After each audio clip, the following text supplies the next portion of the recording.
రవి ప్రకాష్ సిలికానాంధ్ర ఆసుపత్రి Kuchipudi super speciality వైద్య సేవలు పూర్తిగా ఉచితం. సీఎం జగన్మోహన్ రెడ్డిపై జరిగినటువంటి దాడికి నిరసనగా కూడా ఇవాళ చంద్రగిరి వైసీపీ అభ్యర్థి అయినటువంటి చెవిరెడ్డి మోహిత్ రెడ్డి ఆధ్వర్యంలో పెద్ద ఎత్తున క్యాండిల్ ర్యాలీ నిర్వహిస్తున్నటువంటి పరిస్థితి ఉంది. దాదాపు 10,000 మంది సైనికులు, అంటే ఇటు వైసీపీకి సంబంధించినటువంటి కార్యకర్తలు కావచ్చు, 7 మండలానికి సంబంధించినటువంటి నేతలు పెద్ద ఎత్తున ఇందులో పాల్గొన్నారు. ప్రస్తుతం మనతో మాట్లాడడానికి చంద్రగిరి వైసీపీ అభ్యర్థి చెవిరెడ్డి మోహిత్ రెడ్డి ఉన్నారు. సరే, ఎలా చూడాలి సీఎం జగన్మోహన్ రెడ్డిపై జరిగినటువంటి దాడిని?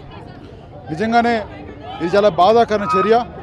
డైరెక్ట్గా మమ్మల్ని ఎదుర్కోలేక ముఖ్యమంత్రి గారిని రాత్రి వేళ ఒక రాయితో ఇసిరేసి కంటికి కరెక్ట్గా 2 ఇంచులు పైన ఈరోజు తగలడం జరిగింది. అదే కళ్ళకి తగిలింటే మొత్తము మనకి ఒక మనిషికి ఇబ్బంది, ప్రాణాలకే ఇబ్బంది వచ్చేది. ఇలాంటి చర్యని తీవ్రంగా ఖండిస్తున్నాం. ముఖ్యంగా మా పార్టీ అధ్యక్షులు గౌరవ ముఖ్యమంత్రి గారి మీద ఇలాంటి దాడులు జరగడం నిజంగా ప్రతిపక్షాలు కూడా ఇది ఒక హీనమైన చర్య. ప్రతిపక్షాలకి రేపు నెల 13వ తేదీ దీనికి బలమైన సమాధానం ప్రజలందరూ కూడా చెప్పడానికి సిద్ధంగా ఉన్నారు. ఇలాంటివి ఎవరు చేసినా కూడా మేమైతే ఉపేక్షించాం. తప్పకుండా మా నాయకుడైనా గమ్మున ఉంటాడు, కానీ మేమైతే దీనికి బలమైన సమాధానం చెప్తామని చెప్పి ప్రతి ఒక్కరికి తెలియజేస్తున్నాను. ఇప్పటికే ఈ దాడి ఎవరు చేశారని మీరు అనుమానిస్తున్నారు?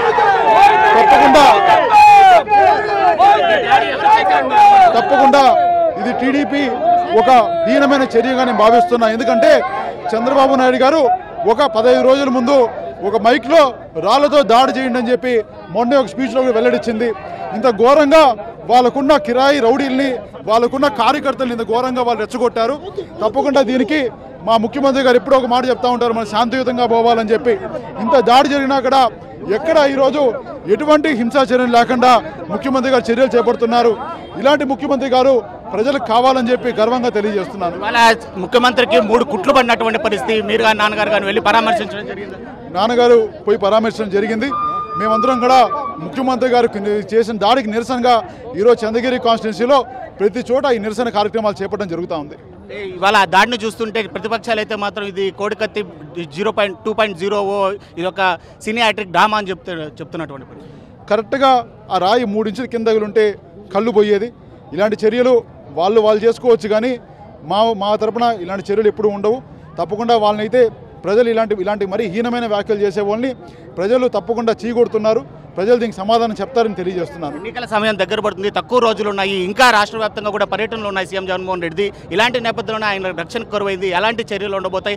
ఇప్పటికే కేంద్ర ఎలక్షన్ కమిషన్ కూడా దీనిపైన విచారణ ఆదేశించిన నేపథ్యంలో ఇటు పార్టీ తరపు నుంచి మీరేం డిమాండ్ చేస్తారు? తప్పకుండా పోలీస్ శాఖకి, అదేవిధంగా డీజీపీ గారికి విజ్ఞప్తి చేస్తున్నాం. ఇలాంటి చర్యలు చేపట్టిన నాయకులకు కావచ్చు, దీన్ని ప్రోత్సహించిన నాయకులకు కావచ్చు, అక్కడున్న లోకల్గా ఎవరైతే తప్పులు చేశారో వాళ్ళందరికీ కావచ్చు, కఠినంగా వాళ్ళందరూ శిక్షించాల్సిందిగా నేను తీవ్రంగా తెలియజేస్తున్నాను. దాడి దేనిపైన జరిగింది అనుకుంటున్నారు సార్? అంటే ఇక్కడ ఉండేటువంటి జగన్మోహన్ రెడ్డి పక్కన ఉండేటువంటి లీడర్స్ కానీ మీరు ఏమైనా మాట్లాడడం జరిగిందా? ఒకసారి ఎయిర్ గన్ అంటున్నారు, ఒకసారి రాయి అంటున్నారు. అసలు ఎటువంటి పదార్థాన్ని యూజ్ చేసి అంటే మట్టు పెట్టడానికి ప్రయత్నించారని చెప్పి కాళహస్తి ఎమ్మెల్యే కూడా మాట్లాడినటువంటి పరిస్థితి. కొద్దిగా దిశ మారుంటే రాయి కనుక ఖచ్చితంగా ఇక్కడ స్పాట్లో ముఖ్యమంత్రి ఉండేవాడు కాదు అనేటువంటి చెప్పే మాటలు ఉన్నాయి. నిజంగానే మాకు అదృష్టం కూడా ఒక విధంగా అనుకోవాలి. ఎందుకంటే ఈరోజు ఇక్కడ తగిలింది కూడా సరిపోయింది. మీరు చెప్పినట్టు కళ్ళుకో ఇక్కడ తగులుంటే మొత్తం మా ఇంత పెద్ద పార్టీని, ఇంత పెద్ద రాష్ట్రాన్ని చూసుకునే ముఖ్యమంత్రి గారికి ఈరోజు ఇబ్బంది కలిగేలాగా ఇలాంటి చర్యలు చేపట్టడం నిజంగా చాలా బాధాకరం. తప్పకుండా దీన్ని తీవ్రంగా ఖండిస్తున్నాం. ఇలాంటి చర్యలు చేపట్టడాన్ని బలంగా శిక్షించాల్సిందిగా కోరుకుంటున్నాం. Thank you.